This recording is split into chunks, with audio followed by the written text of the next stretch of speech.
रायगड जिल्ह्यामध्ये सध्या पावसाचा जोर मोठ्या प्रमाणामध्ये असून आज पोलादपूर येथे दुर्दैवी घटना घडली आहे। सावित्री नदीमध्ये पोहण्यासाठी गेलेल्या एका तरुण बेपत्ता झाल्याची घटना घडलेली असून पोलादपूर तालुक्यातील लोहारा तुर्भे येथे सावित्री नदीपात्रामध्ये पोहण्यासाठी गेलेल्या 3 तरुणांपैकी एक तरुण अचानक पाण्याच्या प्रवाहाबरोबर वाहून गेला असून तो बेपत्ता झालेला आहे।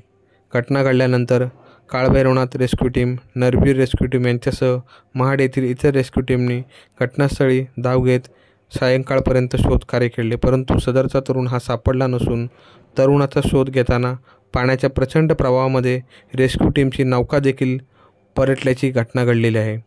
सुदैवाने मोठा अपघात टळला असून नागरिकांच्या काळजाचा ठोका चुकला आहे।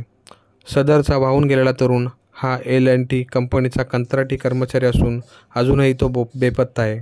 उद्या पुन्हा रेस्क्यू टीमकडून शोध मोहीम सुरू करण्यात येणार असल्याची माहिती प्राप्त झालेली आहे।